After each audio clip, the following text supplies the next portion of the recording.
Oke, tujuannya 3. Kenapa Blavatsky menginisiasi lahirnya Theosophical Society? Itu ada di hampir semua naskah Teosofi. Yang pertama adalah persaudaraan antar manusia. Kayak bukunya Mahatma Gandhi itu loh. Semua manusia bersaudara. Dulu saya ada teman zaman kuliah itu, waktu membahas Gandhi kan jargonnya semua manusia bersaudara. Terus ada yang tanya, berarti kita semua muhrim dong Pak?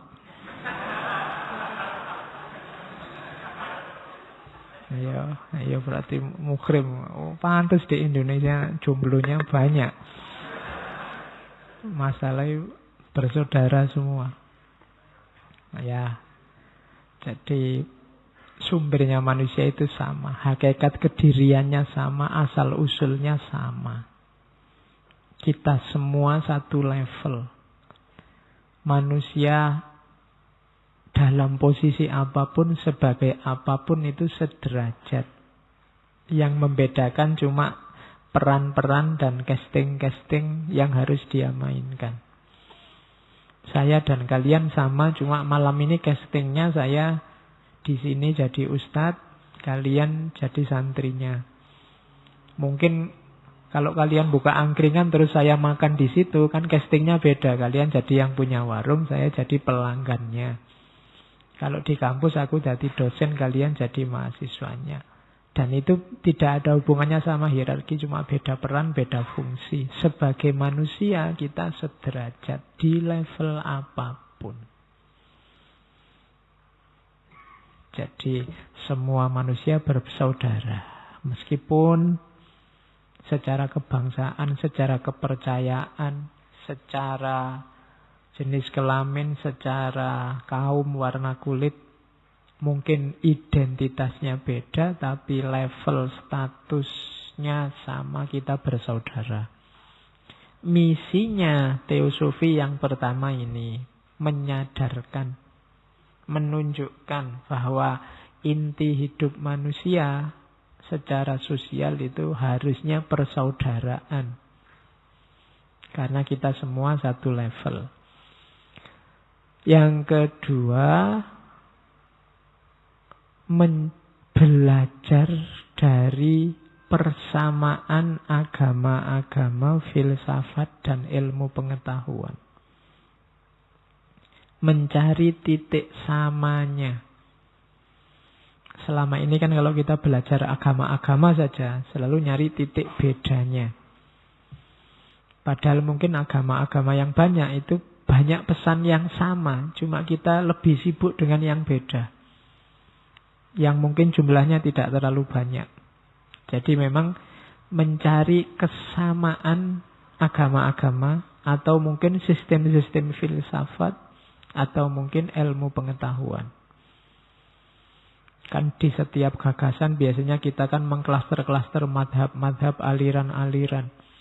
Nah itu maunya Teosofi, tidak ada yang sama yang selama ini kita lupakan. Ayo dicari yang sama. Banyak hal yang sama yang luput dari perhatian kita karena kita sibuk dengan perbedaan. Itu yang dicari yang kedua. Yang ketiga, ayo belajar lagi, masih banyak hukum-hukum alam dan rahasia-rahasia potensi manusia yang belum kita ungkap. Bahkan ada yang bilang, kalau dari tradisi okultisme itu, mungkin masyarakat kuno lebih cerdas dalam mengungkapkan potensi dirinya sebagai manusia. Kita manusia modern ini agak manja, dalam banyak hal dibantu oleh sains dan teknologi. Sehingga eksplorasi diri kita tidak terlalu maksimal. Kita tidak menggali diri kita sedalam mungkin, karena kita sudah nyaman dengan hidup kita hari ini. Kita malas capek-capek nyari. Jangankan nyari membaca realitas yang rumit-rumit, sudah ada bukunya aja kan bacanya juga malas. Ya kan? Buku filsafat ada. Pak Faiz saja yang ngomong, nanti kita dengar. Ya kan, sudah tinggal baca, kamu minta dibacain. Ya kan? Besok kalau ada mesin yang membuat paham, tidak pakai belajar, tiba-tiba langsung paham aja di otak, mungkin laku. Tambah lama kita tambah malas. Sehingga banyak rahasia yang belum terungkap. Coba sekali-sekali baca tulisannya Plato yang bahas Atlantis itu. Orang selevel Plato itu ngomong, meskipun banyak dianggap orang fiktif, tapi mungkin ada simbol-simbol yang ingin disampaikan oleh Plato. Antara lain bahwa peradaban Atlantis itu jauh lebih kompleks, lebih rumit, lebih dalam daripada peradaban yang kita bangga-banggakan hari ini. Coba perhatikan arsitektur saja. Bedakan bangunan-bangunan yang masih ada aja. Bangunan lama dengan bangunan hari ini. Hari ini tuh manusia kan males. Kalau zaman dulu bangunan besar, ukirannya luar biasa, ornamennya luar biasa. Sekarang bangunan itu cuma kotak. Kamu tonton hotel-hotel itu kotak tok ngono iku. Peradaban hari ini ditandai dengan bangunan yang sebenarnya sangat tidak artistik, cuma kotak menjulang tinggi. Kalau zaman dulu kan bangunan besar-besar rumit ornamennya. Kita semakin modern semakin males. Akhirnya kehilangan banyak khazanah kebijaksanaan. Mungkin semakin ke belakang ke sini kita semakin banyak kehilangan nantinya. Oke. Ini saya ambil dari majalah Teosofi awal. Kalau ada yang pinjam di saya ada.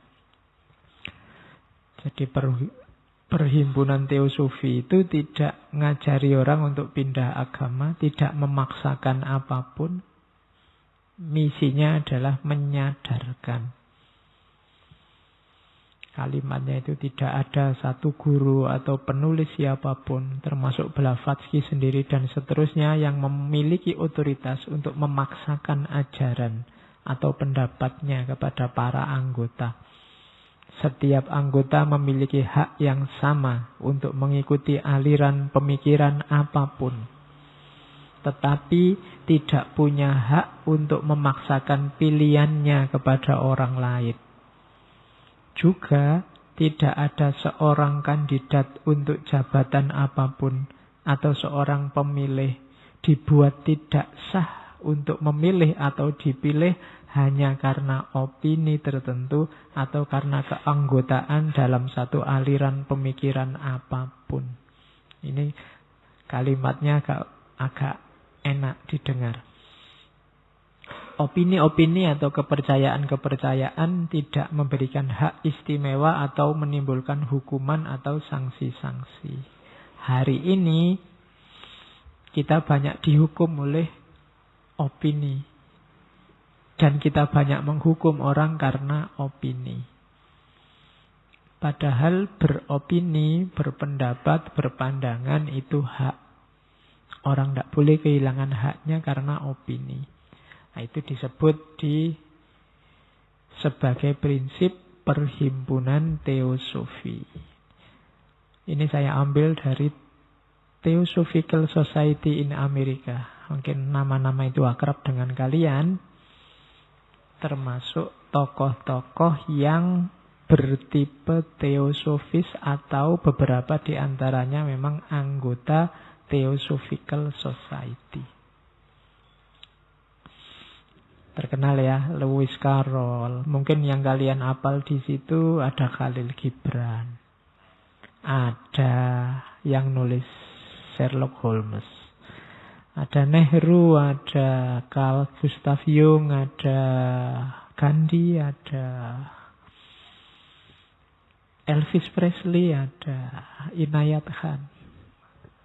Jangan salah, namanya disebut situ tidak otomatis beliau anggota resmi yang terdaftar di Theosophical Society. Tapi gagasan-gagasan yang dibawa itu gagasan teosofi. Nah, itu diambil dari buku Theosophical Society in America. Yang Indonesia kalian harus baca buku yang ditulis yang judulnya Teosofi, Nasionalisme, dan Elit Modern Indonesia. Itu nama-nama pasti kenal. Ada Cipto Mangunkusumo, ada H. Mutahar yang ngarang lagu syukur, yang ngarang lagu Hari Merdeka. Beliau seorang Habib, jangan salah. Habib tapi pengarang lagu yang menginisiasi lahirnya Paskibraka. Itu Habib Mutahar. Beliau ini tidak nikah loh sampai meninggal. Cuma anaknya 8. Beliau tidak ngangkat anak. Beliau tidak nikah. Senengannya kalau ada anak terlantar atau butuh bantuan diangkat anak. Jadi sampai meninggal belum nikah tapi anaknya 8. Gagasan-gagasannya teosofi. Ada Muhammad Yamin, Ki Hajar Dewantoro. Kalau aliran ya ada beberapa itu. Haji Agus Salim dan kawan-kawan. Kalian pasti kenal semua yang di situ. Cokro Aminoto, Kartini dan lain-lain. Oke, kalau ingin tahu detailnya sejauh mana keterlibatan mereka dalam aliran teosofi, baca bukunya. Neng ya ndak usah kaget, ndak usah sambil marah-marah, ndak usah sambil. Itu menunjukkan jangan-jangan para pendahulu kita dulu lebih terbuka daripada kita sekarang. Kita sekarang mungkin lebih kaget dan lebih tertutup. Sehingga susah sekali kita bangkit untuk maju karena kita sudah tertutup. Orang yang tertutup itu kan berkembangnya susah. Titikmu selalu di sini terus. Kapan naik itu susah karena kita tertutup sudah. Untuk berkembang kan kita butuh bahan. Oke, yuk sekarang kita mulai ke konsep-konsep kuncinya teosofi. Gagasan-gagasan utamanya diawali dari asal-usul, origins. Tidak usah khawatir, orang teosofi ya yakin, percaya bahwa kalau bahasa kita ada zat pencipta, sumber segala sesuatu, sebab yang tidak disebabkan oleh apapun.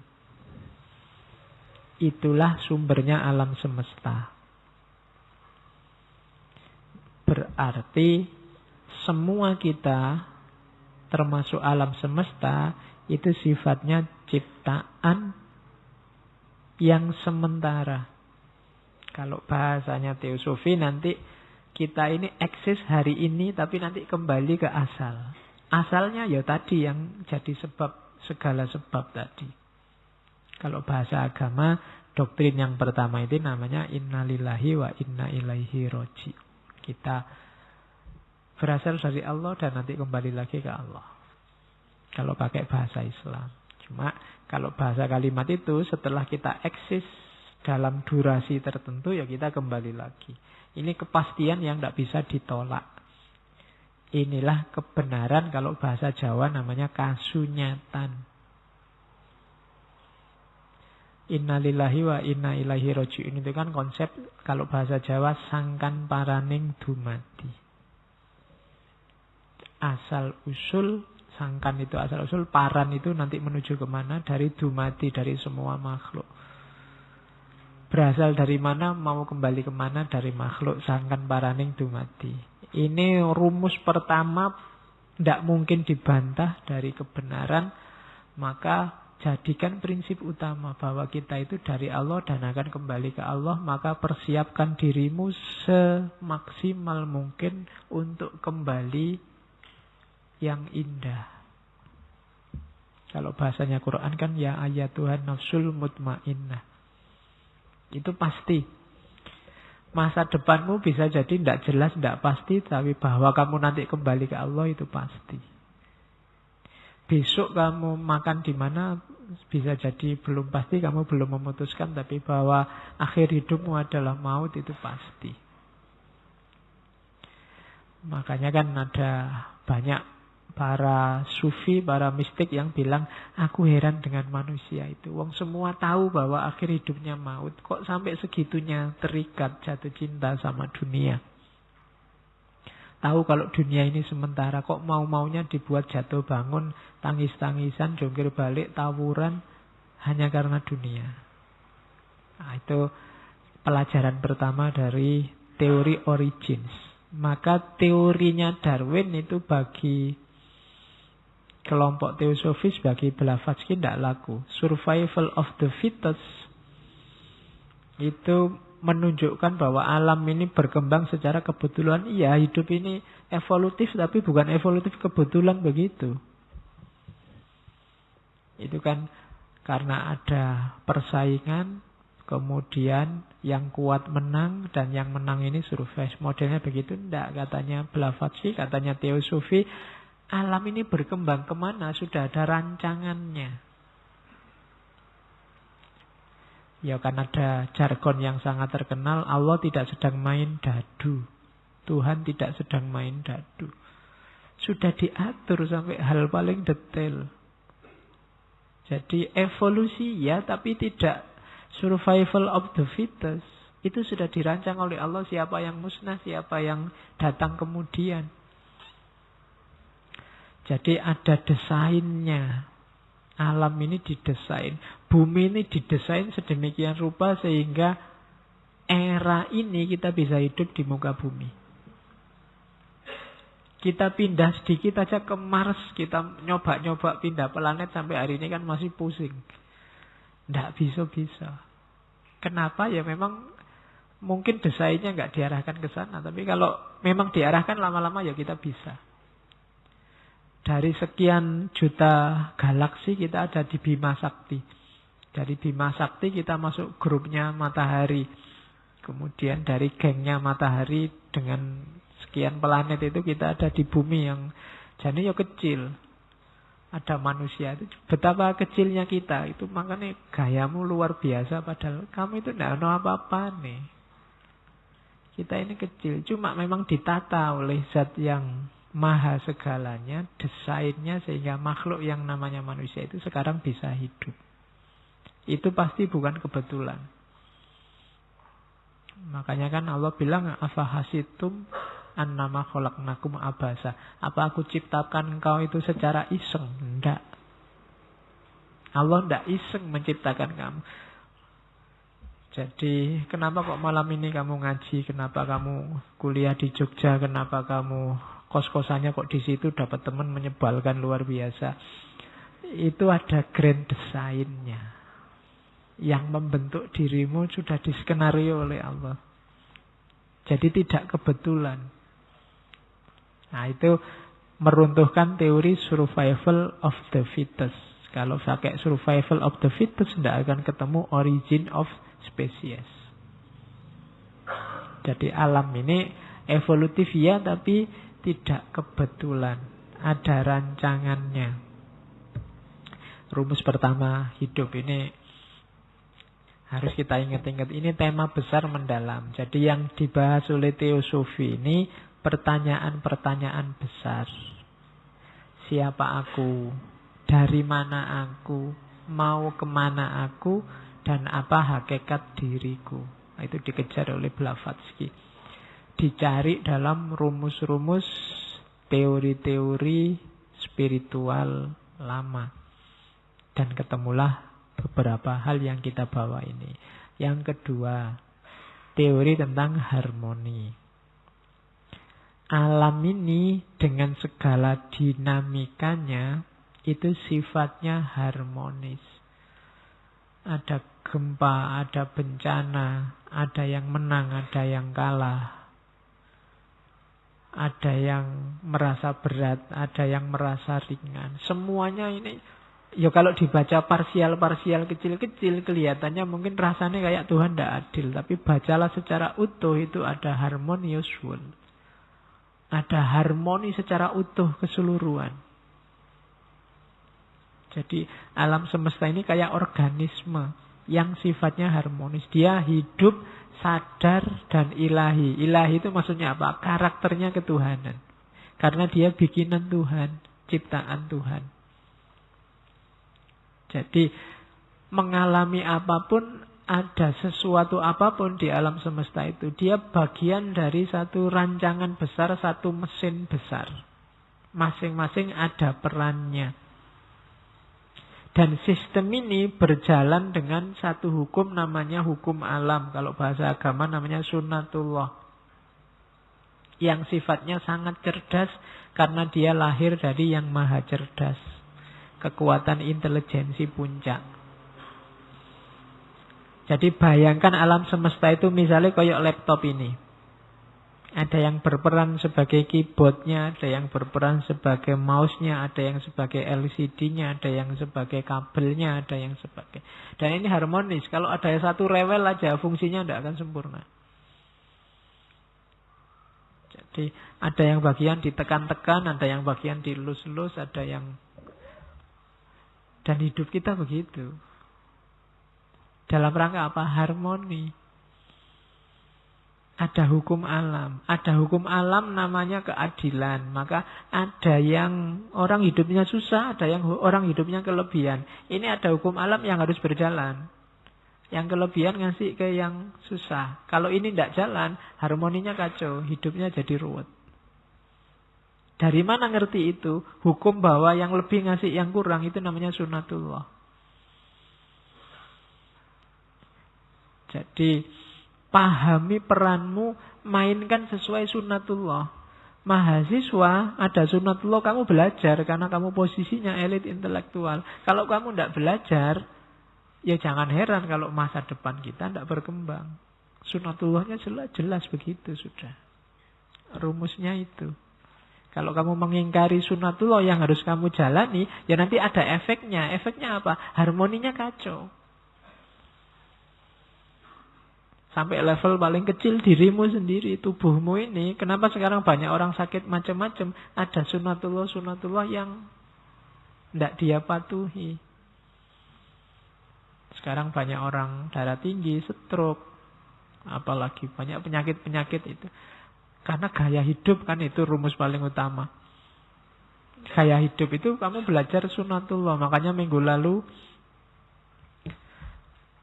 kita ngomong Diogenes, kita ngomong Nasruddin, itu kan orang menunjukkan bahwa hidup ini ada rumusnya, ada sunnatullahnya. Pedomani itu biar harmoni. Mulai di level dirimu, hubunganmu sama sesama dan alam semesta. Jadi rumus kedua ini.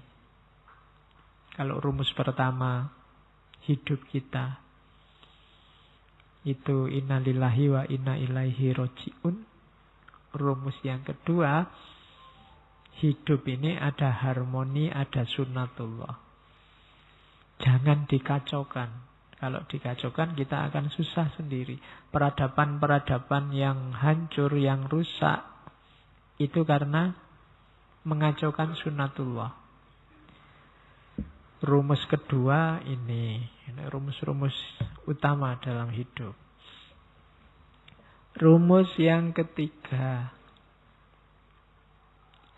manusia itu dia mikrokosmos sekaligus makrokosmos.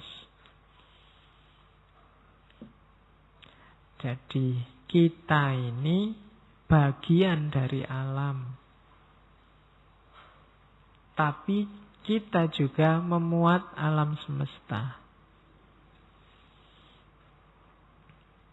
Jadi kita ini alam semesta, berarti alam semesta ada dalam diri kita, tapi kita juga bagian dari alam semesta. Ini rumusnya, berarti kita ini satu. Berarti apapun yang kamu lakukan, efeknya akan berpengaruh terhadap dirimu dan lingkunganmu. Sebaliknya, perubahan yang terjadi dalam lingkunganmu, mau atau tidak, akan berpengaruh dalam dirimu. Jadi, kamu adalah aktor yang menentukan nasibnya alam, tapi kamu juga objek yang ditentukan nasibmu oleh situasi alam. Ini rumus sudah. Jadi, pedomani ini. Alam semesta kok kamu eksploitasi habis-habisan. tanpa peduli keberlangsungannya, itu yang rugi bukan alamnya tapi dirimu, karena dirimu sendiri itu alam. Nah, itu kesatuan manusia dan alam. Jadi ini rumus yang ketiga. Ini rumus-rumus kunci dalam hidupmu. Potensi manusia itu tidak terbatas dan setiap ciptaan memberi kontribusi untuk mewujudkan dunia secara utuh. Jadi kita ini punya potensi yang luar biasa. Makanya oleh Allah kita dijadikan khalifah. Kita mampu untuk jadi khalifah itu, mewakili Tuhan mengelola alam semesta. Cuma gunakan kemampuan ini sesuai rumus-rumusnya. Kalau kita tabrak, yang sengsara kita sendiri. Kita itu disuruh jadi khalifah untuk keuntungan kita sendiri. Allah tidak butuh apa-apa. Bukan kepentingannya Allah, tapi kepentingan kita. Jadi diingat-ingat kita adalah alam, bagian dari alam, dan alam adalah bagian dari hidup kita. Ini nanti dalam kajian-kajian teosofi memunculkan isu-isu ekologi, isu-isu lingkungan. Jangan kejam-kejam sama lingkungan. Yo lingkungan itu yo alam, termasuk manusia, termasuk orang lain, termasuk flora fauna sekelilingmu, termasuk. Kalau kamu tidak bersih, misalnya lingkungan kos-kosanmu saja, kalau kamu tidak bersih, itu yang rugi kan bukan kamarnya, tapi yang rugi kan kamu. Kalau penyakitan, kalau bajumu dicentelkan, digoyang aja nyamuknya keluar semua. Biasanya kan kono kos-kosan itu. Di pertunjukannya kan pertunjukan goyang baju, digoyang pring-pring, prung-prung banyak. Loh itu emangnya nyamuknya yang dirugikan itu siapa? Kan nyamuknya kan tidak rugi dapat rumah. Yang gatel-gatel kan kamu. Yang susah kan kamu.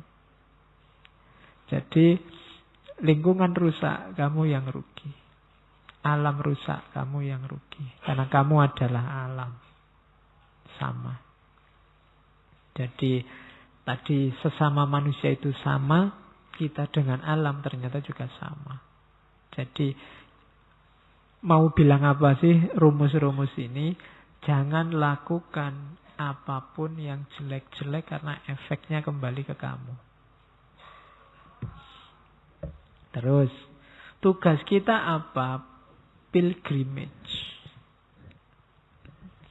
Jadi kita di dunia ini sebenarnya sedang melakukan perjalanan suci.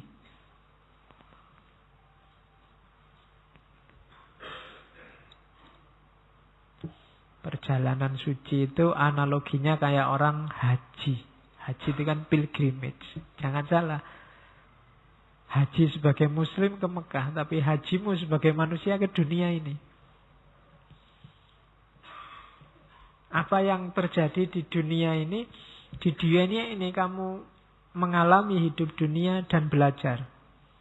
Apa yang harusnya dipelajari? Puncaknya belajar adalah kenal hakikat dirimu. Apa yang harus kamu lakukan? Jangan kamu lakukan. Kemudian lakukan perjalanan kembali. Kamu sudah sukses nyampe dunia hari ini. Sekarang belajarlah cara untuk kembali. Caranya gimana? Pelajari dirimu, pelajari lingkungan sekelilingmu. Tugasmu itu. Mengalami dan belajar. Alami apapun dan baca pengalaman itu. Itu mengalami dan belajar. Setelah belajar, kamu dapat pengalaman yang baru. Ilmumu kamu jalankan. Jadi rumusnya orang hidup itu.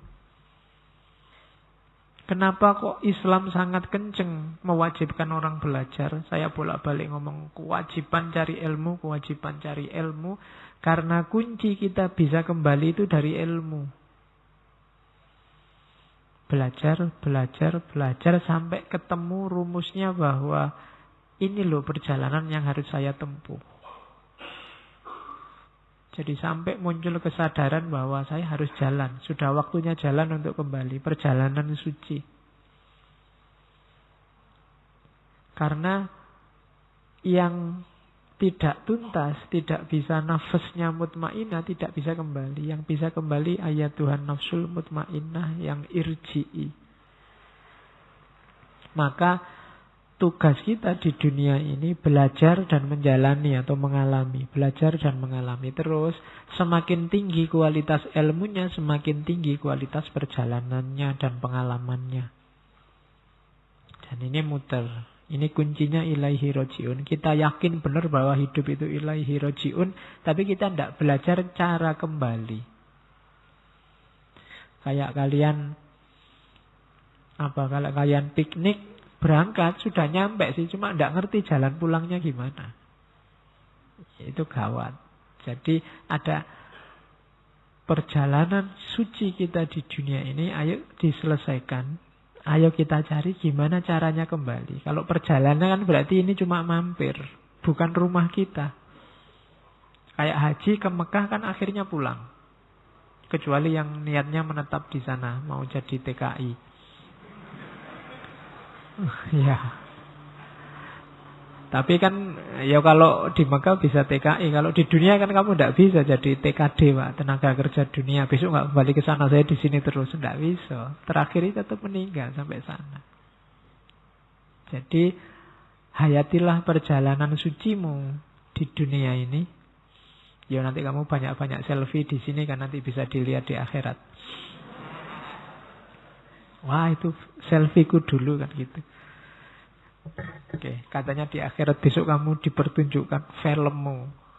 Ya, dan tidak usah khawatir. Setiap orang nonton filmnya sendiri-sendiri, jadi nggak repot ngelirik filmnya yang lain. Kecuali yang sudah jelas masuk surga, mungkin dia ngelirik-ngelirik. Wah, ternyata kamu dulu gitu. Oke, susah ya membayangkannya. Apa pakai kayak yang virtual itu ya. Diginiin semua, lihat filmnya sendiri-sendiri. Oke, tidak terbayangkan. Tidak bisa diceritakan orang akhirat. Kita mikir yang dunia. Kita persiapkan perjalanan itu, jadi besok kalau ngalami yang akhirat kita tidak menyesal lagi. Kan banyak isyarat dari Al-Quran. Besok di akhirat itu banyak orang nyesel, bahwa saya dikembalikan lagi, ya sudah terlanjur. Perjalanan sucinya tidak sukses. Kalau haji tidak mabrur.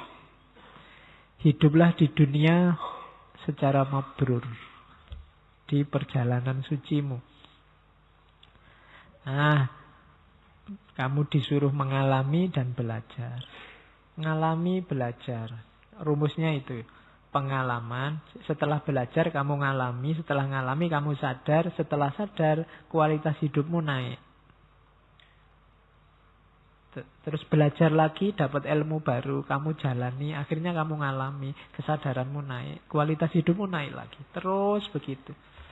Makanya tambah terus ilmumu, wawasanmu, biar kualitas hidupmu naik, kesadaranmu bertambah, dan kamu semakin menuju kesempurnaan. Kalau bahasa agama, yaumuhu khairun min amsihi. Jangan ditutup, kalau ditutup macet kamu. Selesai dengan kebenaranmu hari ini yang tidak mesti benar.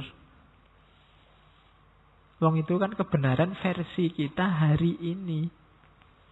Sejauh yang bisa kita jangkau, yang bisa kita pahami dengan ilmu kita sekarang.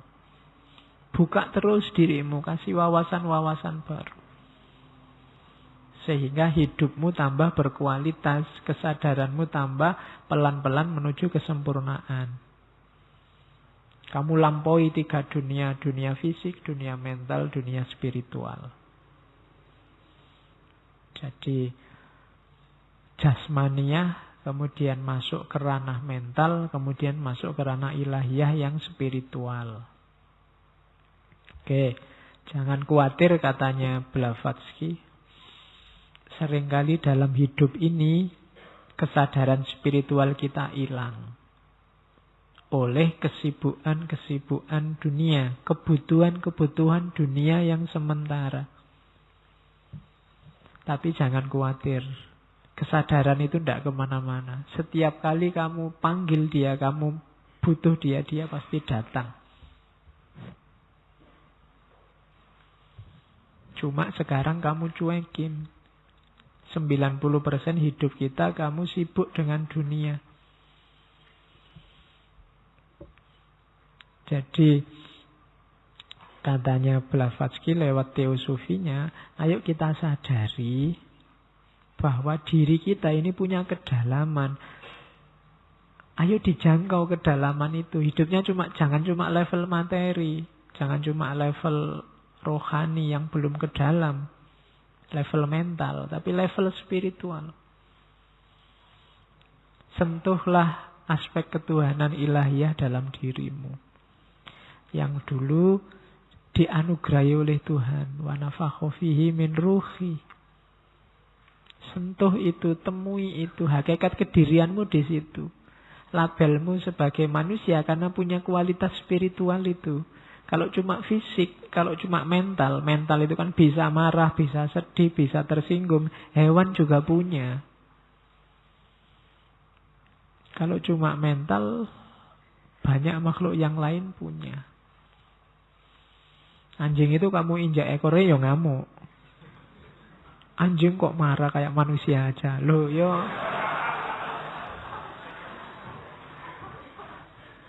Ya emangnya cuma manusia yang bisa marah. Hanya manusia tapi yang punya spiritualitas. Itulah hakikat terdalamnya. Sentuh itu. Gali itu. Ya kadang-kadang kita sangat sibuk oleh dunia sehingga tidak nyampe ke sana. Tapi katanya Blavatsky tidak usah khawatir. Dia selalu siap apapun kamu tempuh. Cuma masalahnya kalau kamu tidak segera menyentuh, kamu berani menjamin durasi waktumu berapa. Kita dikasih jatah berapa oleh Allah. Jangan-jangan sebelum mutmainah kita sudah dipanggil. Kalau dalam Islam sebelum mutmainah dipanggil ya dicuekin. Hal yang paling menyakitkan di akhirat kan dicuekin oleh Allah. Iya. Oke. Jadi konsep pilgrimage, perjalanan suci.